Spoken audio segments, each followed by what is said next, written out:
moving fingers writes, and having wit moves on, nor all the pity nor wit shall lure it back to cancel half a line, nor all thy tears wash out a word of it.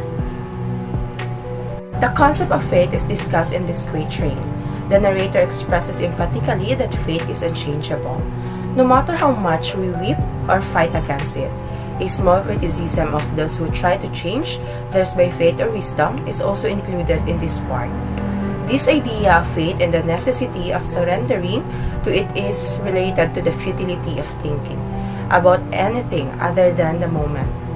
The narrator has discovered that the only thing that is genuine is the present moment, and that any attempt to modify anything else is destined to fail. We are no other than a moving row of magic shadow shapes that come and go, round with the sun-illumined lantern held in midnight by the master of the show.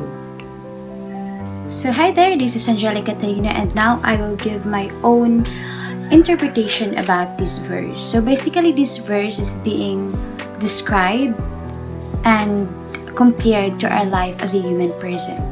All of us has our own lane, has our own row, where we make things to work, where we do things that can help us to grow, that can help us to develop such aspects in our life. And as what the phrase being stated in this verse, that there are things, circumstances, and even people in our lives that will come and go, along with the journey, along with that process, because we all know that nothing and no one is permanent in this world. And it is indeed that all of us are working in one sun.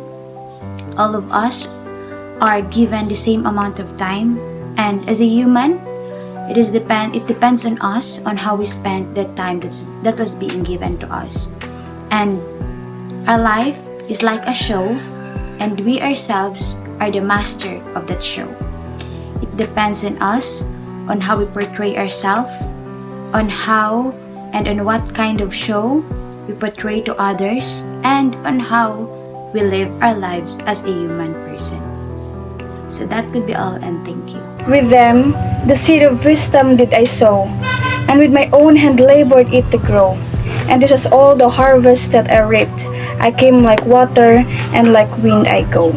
This verse awakened everybody that the wisdom of God bring us to a joyous and spiritualized life, where before we are like water, who remain earthbound, weak, and mentally unstable. But when we become spiritualized by the wisdom of God, we soar like the wind and the omnipresence of our true soul nature. A love, could you and I with him conspire to grasp the sorry scheme of things entire? Would not we shatter it to bits and then remold it nearer to the heart's desire? My interpretation from this poem is that the narrator asks for a wine. With its help, the individual can stop to think of past and present, thoughts that are considered useless and hindering, and fully focus on the one thing they know is real, the now. Just like us, we drink alcohol just to forget our problems and miserable things that happens in our life.